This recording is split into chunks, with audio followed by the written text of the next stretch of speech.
Pronto, então eu vou... Tá, o paciente endócrino, não é isso? Isso.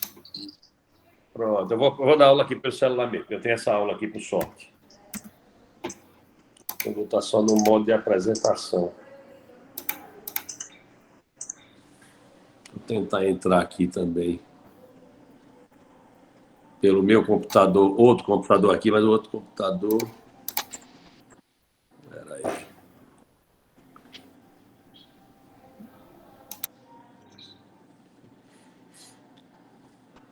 Bem, eu acho que dá para a gente desenrolar aqui, viu? Dá para ver. Só vou ter que tirar o som.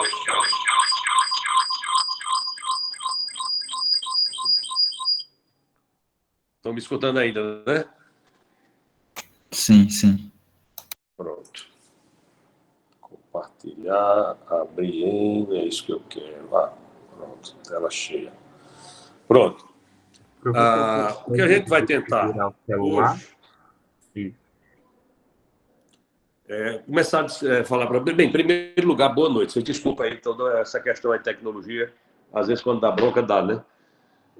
Meu nome é Luiz Gonzaga, professor de vocês da disciplina de patologia médico cirúrgica do aparelho endócrino, né? O nome da disciplina, inclusive, está errado, né, desde o início, né? Que não é o aparelho, seria para ser o sistema endócrino.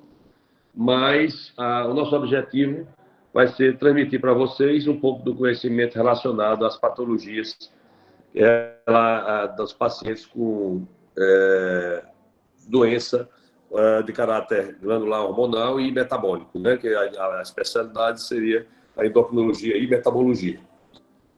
Estão escutando bem? Estamos sim.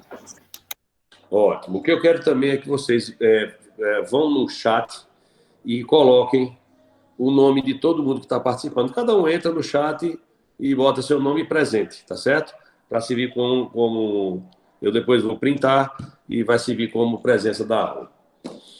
Bem, então, essa primeira aula ela foi elaborada no intuito de tentar melhorar a abordagem que a gente tem com o paciente pela dificuldade que se dá quando vocês têm um primeiro contato ambulatorial. Então, a gente verificou isso na época que a gente fazia ambulatório com alguns alunos e que não se tinha uma noção ótima do que abordar, como direcionar aquela história e até o exame físico. Então, isso aí é para tentar dar uma melhorada nesse sentido. Ok? Bem, algumas coisas a gente vai estar relacionando com a especialidade. Então, tem algumas coisas que são específicas e que a gente vai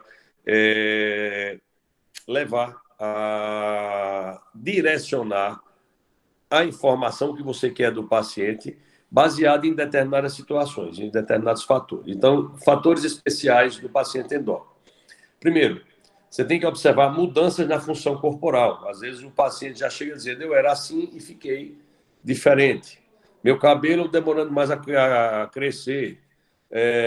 Mulher citando presença de pelo que não tinha. Acne numa pessoa que não tinha. Então, tem que estar direcionando essa possibilidade. Os sintomas devem ser valorizados, claro, como em toda qualquer situação. Uma especialidade onde você vai estar atuando em doenças, patologias que são mais eletivas do que urgência. Na grande maioria das vezes, você vai estar tratando doenças ambulatoriais, né? Claro que tem as situações de urgência, mas é uma coisa menos comum, né? Você tem a cetoacidose diabética, você tem as crises tireotóxicas, insuficiência adenal aguda, e aí vai, né? Apoplexia hipofisária, mas como mixiadematoso, mas são situações de exceção. O grosso da endocrinologia é no ambulatório. Questionar de onde vem, o que faz, o motivo que o paciente está procurando. Então, a gente tem que levar em consideração o motivo que o paciente chegou e você direcionar a história para não deixar a coisa ficar solta, perdida, porque senão o paciente ele conta a história da vida toda, dos avós, dos bisavós, e você não consegue chegar o real motivo do paciente ter ele procurado. mostrar o interesse na pessoa como um todo e não só na doença, ou seja, quem está indo para você não é uma tireoide, não é um pâncreas, não é um adrenal. Então, normalmente, as alterações hormonais são à distância, então você não tem, raramente você tem sinais ou sintomas localizados em endocrinologia, você tem alterações relacionadas à função hormonal de cada glândula que está atuando no corpo como um todo. Mostrar que você tem tempo para escutar o paciente, mas também saber direcionar essa história para não deixar a coisa se perder. Bem, os achados, na maioria, são em pacientes assintomáticos. Então, a boa parte das doenças, o paciente não sente nada. De repente, ele vai fazer uma geral, apareceu uma glicose alta, apareceu um TSH alto ou suprimido, e o paciente sem queixa. Então, a ausência de sintoma deve levar a você a enfatizar o valor da descoberta daquela situação para o paciente e que vai, a partir daí você pode estar prevenindo uma morbidade.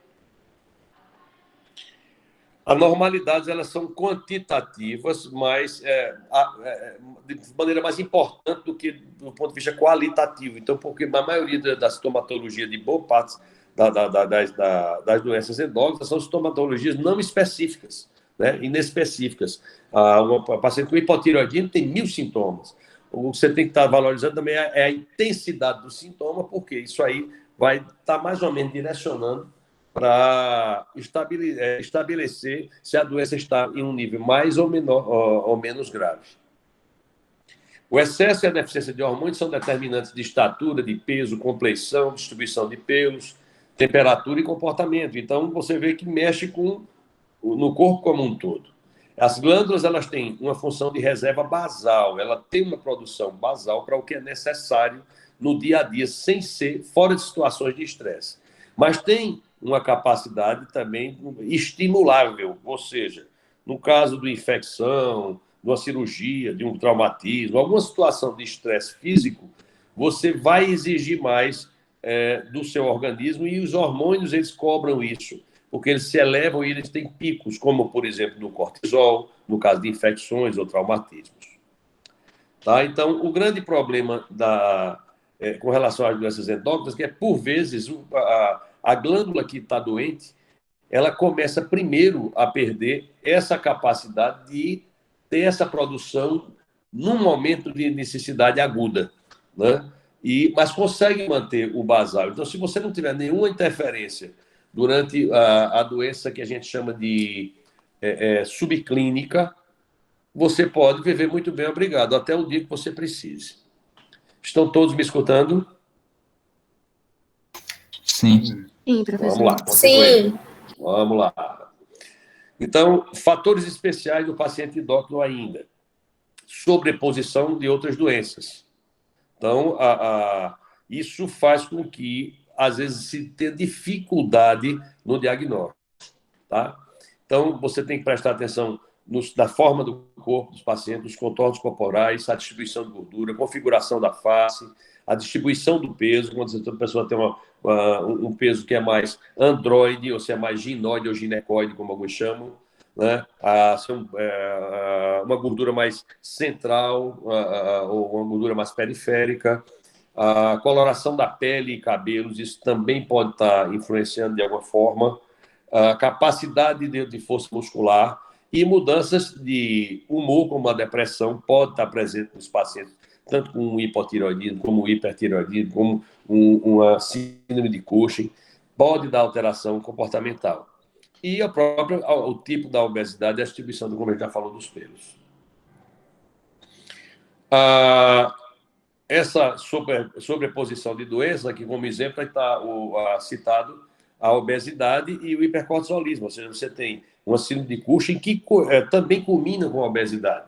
Então, às vezes o paciente é obeso, passa a ter uma síndrome de Cushing e a gente não pode ter dificuldade de estabelecer onde começa um e até de pesquisar e pensar na síndrome de Cushing. Um nervosismo no hipertireoidismo. Então, o paciente que ele já é mais taxinético, ele já fica mais inquieto, quando ele tem o hipertireoidismo, pode ficar difícil de discernir de distinguir se do nervosismo inerente ao traço de personalidade do paciente ou se é o início de uma patologia como o hipertiroidismo.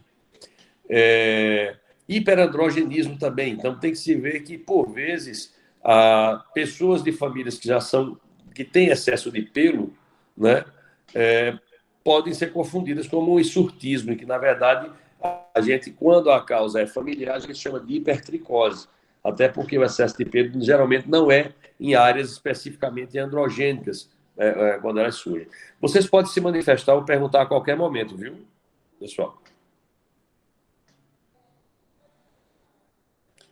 Bem, Tranquilo, professor.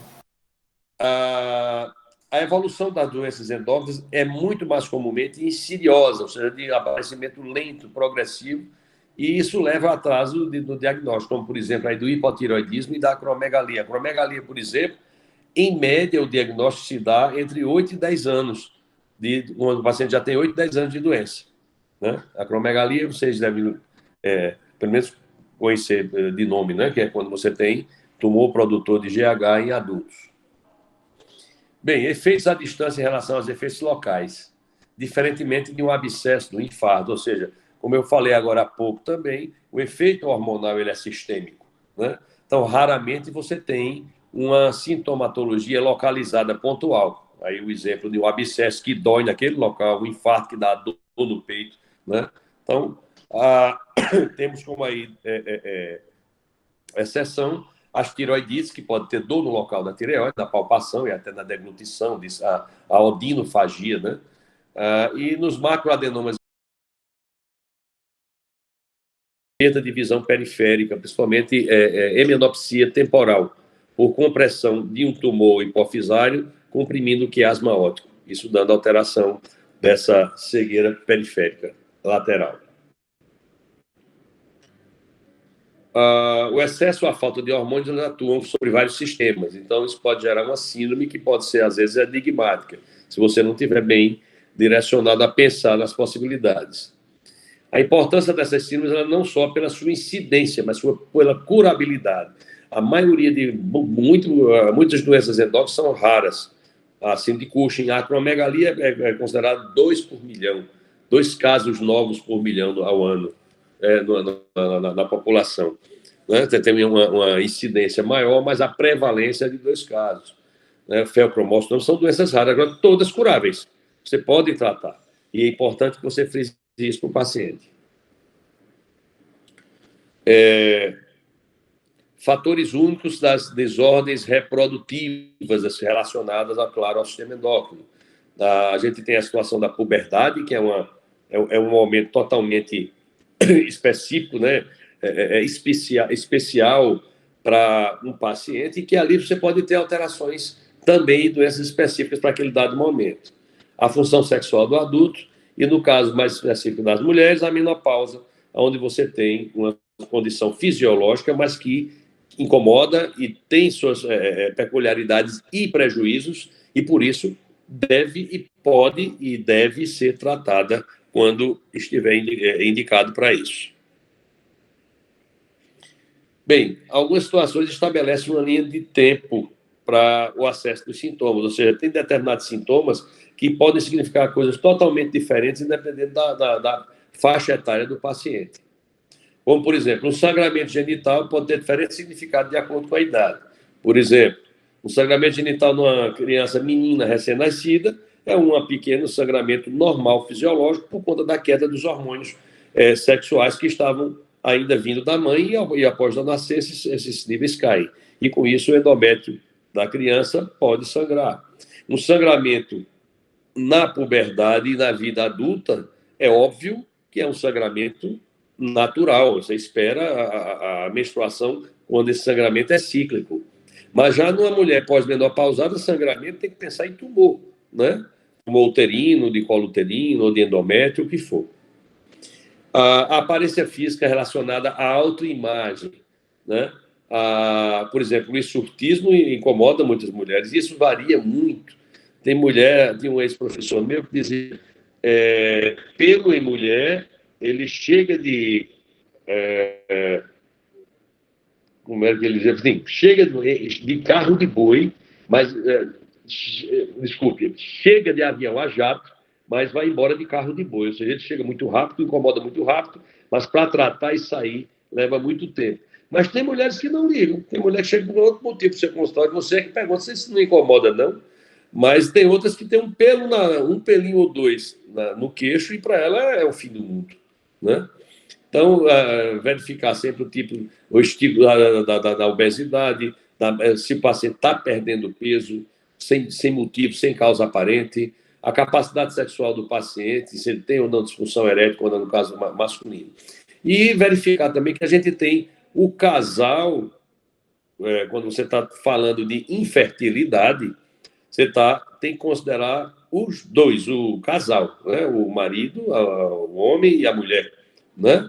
Então, deve estudar a atividade sexual, a responsividade erótica, se há o grau de afeição, se não há nenhum distúrbio, nenhum problema pessoal, né? E o desconforto também no ato sexual, como, por exemplo, das mulheres que têm dificuldade de lubrificação, pacientes que usaram muito, como é que se dá o nome? Roacutan, por exemplo, que é a isotetrinoína, então pode ter dificuldade de secreção, né, e ficar com vagina seca. O homem que tem, por exemplo, doença de Peyronie, onde ele tem uma fibrose de corpo cavernoso, ele tem uma ereção que pode ser dolorosa por conta da atração que aquela fibrose no corpo cavernoso leva, né? E aí vamos. Bem, uma vez dados esses toques, essas pinceladas iniciais, vamos falar um pouco do que como você vai colher essa história desse paciente. Então, na HDA, a questão inicial, claro, aquela famosa queixa principal e duração, né? Escutar o paciente, a história deve ser dirigida, verificar o tempo que o paciente tem uma determinada queixa ou doença, a sequência em que os fatos ocorreram, se houve mudanças na dieta do paciente, eu passei a comer demais, ou então eu estou sem apetite, de uma hora para outra, sem motivo, as atividades físicas que o paciente faz, se ela é uma atividade programada, né, que ele faz, não, eu faço tantas horas, tantas vezes por semana, ou se é só atividade não programada, que às vezes é um paciente que tem um trabalho braçal e que, por si só, a vida dele já é de atividade física e que aquilo ali pode ser considerado. Só que a gente vai chamar de atividade física não programada, né? A relação do sintoma das mulheres, claro, com o ciclo menstrual, o padrão menstrual, se o padrão é regular, se ela tem... É bem comum a gente encontrar a paciente achando que se o seu ciclo é regular, não.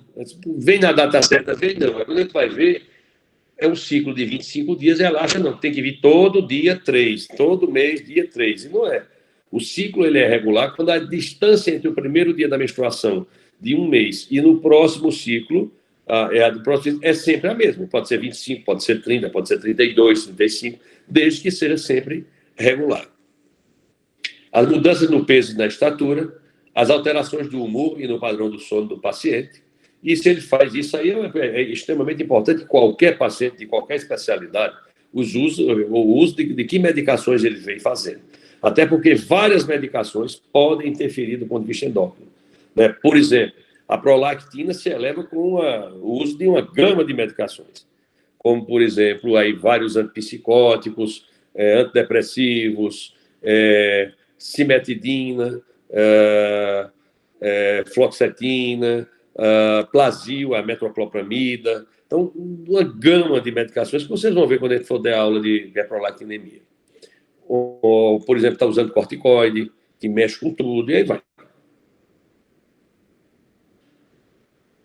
No interrogatório sintomatológico, você vai ver os antecedentes pessoais, no paciente endócrino, o que principal você vai procurar saber são as cirurgias que previamente o paciente tenha feito, se já teve algum internamento clínico e por qual motivo, se tem doenças prévias, principalmente doenças crônicas e que estejam em tratamento atual, né? Aí a gente vai perguntar de diabetes, doença coronariana, se tem doença de tireoide, e aí vai, né? Hábitos de vida, ou seja, se bebe e com que intensidade e frequência, se fuma com que intensidade e frequência também, se faz uso de drogas ilícitas, até porque algumas drogas ilícitas também podem dar alterações endócrinas, como, por exemplo, opioides, que podem dar hipogonadismo, como, por exemplo, a maconha, que também pode dar ginecomastia e hiperprolactinemia, e aí vai.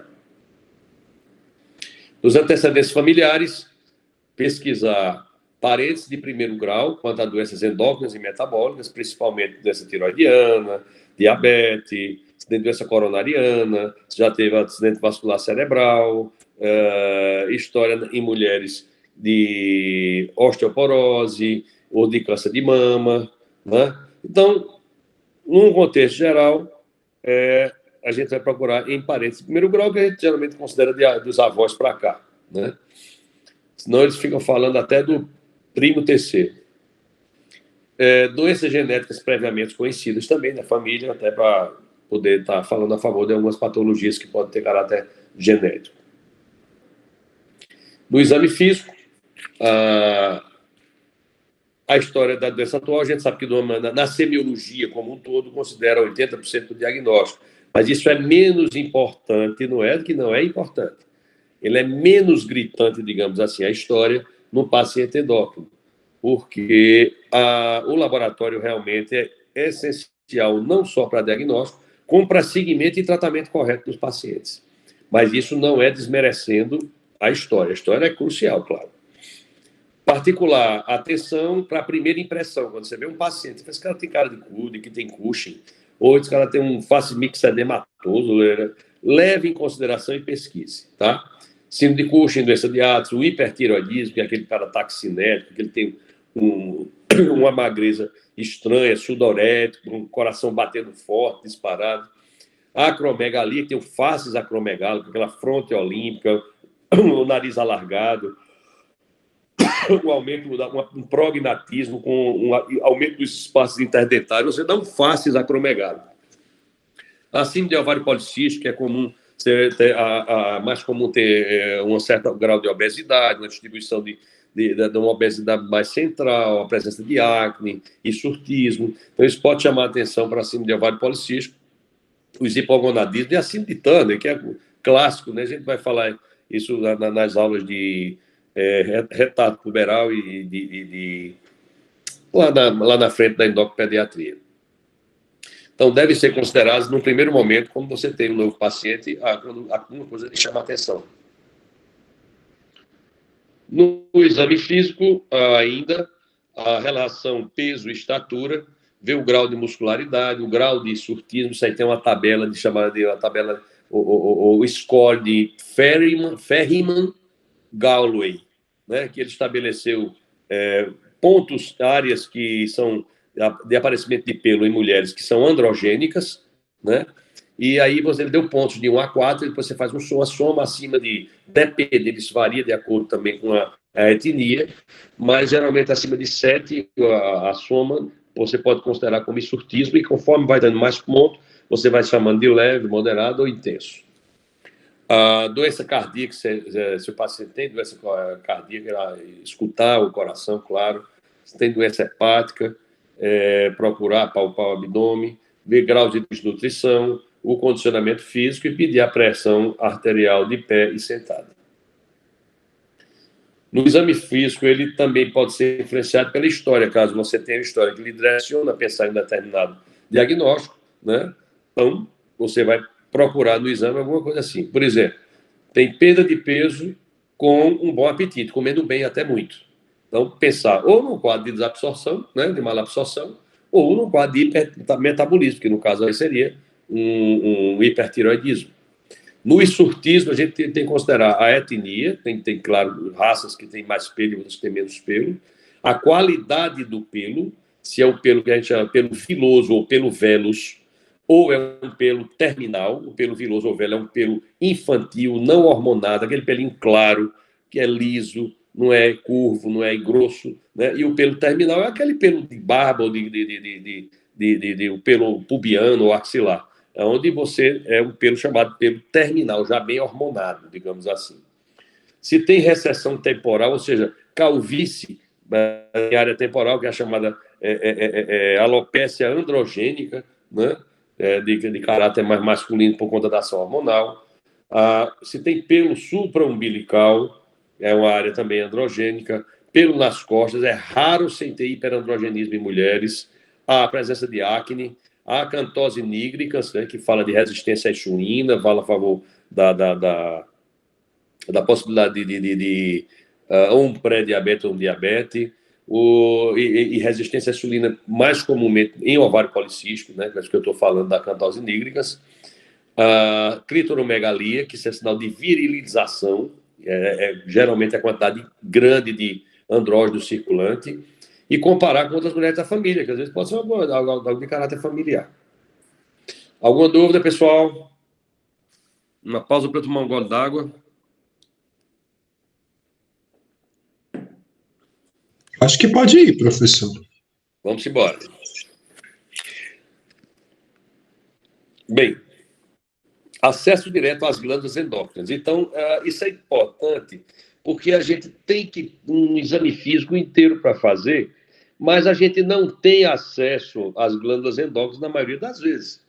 A única que você pode ter acesso é tireoide, nos homens testículos, na mulher. Se for fazer um exame ginecológico, você, através do toque, palpar anexos, né? No caso, ovários e trompas. Mas, uma vez que você tem isso, vamos examiná-los. Então, a tireoide, você vai fazer a inspeção, ver se está localizada, está no lugarzinho certo, se ela é tópica. O tamanho, se você não vê a tireoide normalmente, mas se você está aumentada de tamanho, se ela é simétrica, se os dois lobos são relativamente do mesmo tamanho, ou se tem algum aumento localizado, que pode ser, quando é um aumento localizado, geralmente a gente pensa em nódulo. Na palpação, enquanto o paciente ele deglute, você vai ver tamanho, se o aumento é difuso ou focal, a consistência, se é macia, fibroelástica ou firme elástica ou endurecida, a mobilidade, se ela se movimenta quando o paciente deglute, e a acessibilidade, se ela é dolorosa ou é indolor. Da mesma forma, os testículos, na inspeção e palpação, você vê tamanho, consistência, localização, ou se há presença de tumorações. Nos ovários, aí é do exame ginecológico, então, como a gente não faz geralmente exame ginecológico enquanto endocrinologistas, a gente, quando necessário, opta pela ultrassonografia ou pélvica, via abdominal, ou então por via transvaginal. Observações. A hipófise, ela pode apresentar, chama de sinais de vizinhança, que é aquilo que eu falei para vocês. A hemianopsia bitemporal. Por quê? Pela compressão lá no quiasma óptico. Acesso indireto do status endócrino. Por exemplo, sinais oculares e dermopatia. Lembrar da doença de base do Graves, ou de Graves, né? O hipertireoidismo, onde você tem a oftalmopatia de Graves, onde você pode ter a exoftalmia. Na acantose nigricans, lembrar sempre que pode ter, nem sempre, né? Mas pensar em resistência à insulina, porque a acantose nigricans também pode ser uma síndrome, fazer parte de síndromes paraneoplásicas, né? Esse é sinal de neoplasia. A perda muscular e tremor, lembrar também aí do hipertiroidismo. Mudança de voz, geralmente para uma rouquidão ou uma voz mais arrastada no hipotiroidismo, e também na acromegalia pelo aumento e alargamento da laringe. O estado nutricional e sua adequação ou excesso a esse estado nutricional. Bem, pessoal, era isso aí que eu tinha para falar hoje, para a gente dar um pontapé inicial e, a partir de amanhã, a gente começar realmente a estudar patologias. Ok? Agora, deixa eu ver como é que eu saio daqui.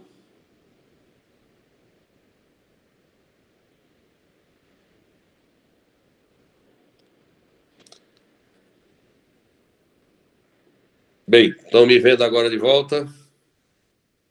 Sim, estamos, professor. É só um instante que apareceu uma mensagem aqui. A mensagem foi interrompida devido a... Bem, ok. Alguma dúvida de vocês? Professor, eu tenho uma dúvida, assim, no sentido de qual literatura que o senhor recomenda para estudo na disciplina? Eu não sei se vocês já pegaram, mas eu posso mandar para vocês o PUD e PD de vocês. Tem as referências bibliográficas.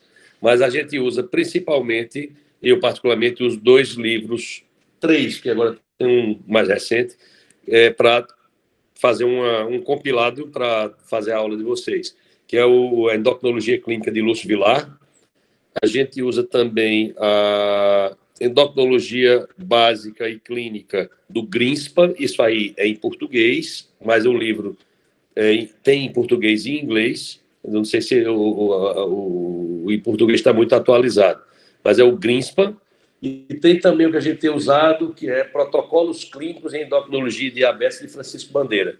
Esses são os protocolos do pessoal do grupo do Hospital Agamenon Magalhães, lá de Recife, da endocrinologia, que está muito resumido e muito bom. Qual é esse último aí, professor, que você disse? Qual é o último que você disse? Protocolos Clínicos em Endocrinologia e Diabetes. Eu estou olhando para o lado, porque eu estou olhando ele aqui do lado também, para poder dizer o nome do livro certo. Mais alguma dúvida? A metodologia avaliativa vai ser a mesma do semestre anterior? Acredito que não. Eu acredito que não. Eu estou aqui reavaliando, mas, de toda forma, eu quero que vocês façam, ao final de cada aula, vocês façam um croquisinho, uma coisa... Só um instante aqui, que o rapaz aqui que veio ajeitar meu computador chegou aqui. Vocês vão fazer tipo um resumo muito resumido mesmo, só um esquema, para mostrar que você teve algum entendimento em relação à aula. Mas eu acho que é provável, vou ver como eu vou poder fazer aí para dar uma melhorada aí nessa avaliação, que apesar de ter sido, acho que, algo proveitoso no semestre passado, mas eu acho que para avaliação individual ficou devendo um bocado. Então eu vou dar estudado aí com os outros professores como é que eu vou poder fazer isso aí de uma forma melhor. Se não voltar às aulas presenciais. Se voltar presencial, a gente volta ao nosso esquema tradicional. Ok?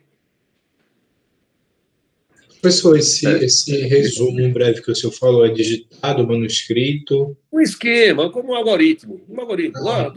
Só coisa...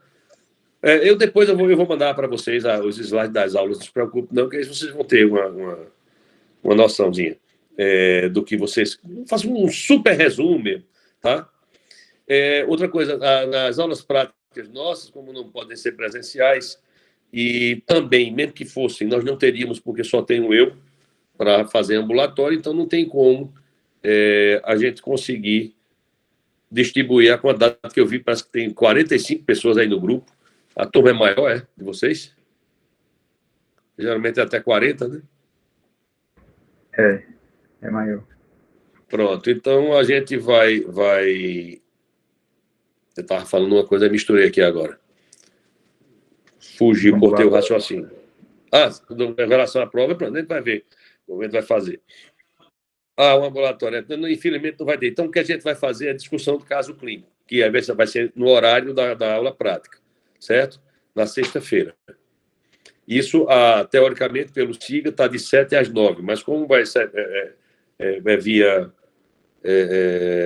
virtual aqui, a gente vai fazer isso de 8 às 9, que dá tranquilamente, porque quando na prática ambulatorial, você perde muito tempo com colher de história, examinando o paciente, né? Mas para a discussão do caso clínico, isso é bem razoável. Então, a gente fica fazendo de 8 às 9, com a possibilidade de, em alguma situação de prova oral, o que for aí, como a gente for estabelecer mais na frente, a gente utilizar o horário como um todo, de 7 às 9. Ok? Mas, por enquanto, para a discussão do caso clínico, é bastante de 8 às 9. Ok?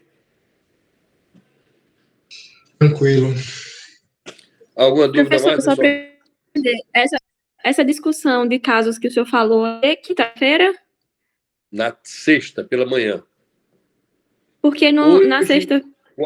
Quarta e quinta é aula teórica. Eu apresento aula das patologias, que a partir da manhã a gente vai ver síndrome metabólica, obesidade, e depois vai entrar em diabetes. Certo?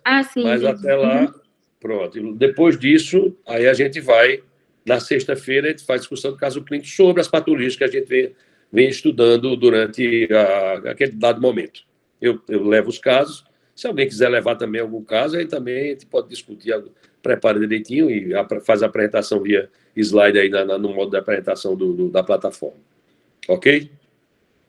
Professor, no caso, amanhã o encontro será no mesmo horário de hoje? O de Mesmo quinta? horário. O mesmo Ok. horário. Quarta e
então, amanhã, pessoal, a plataforma caiu tanto no meu celular como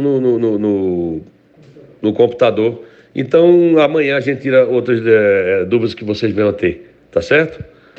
Uma boa noite para todo mundo e amanhã a gente se vê.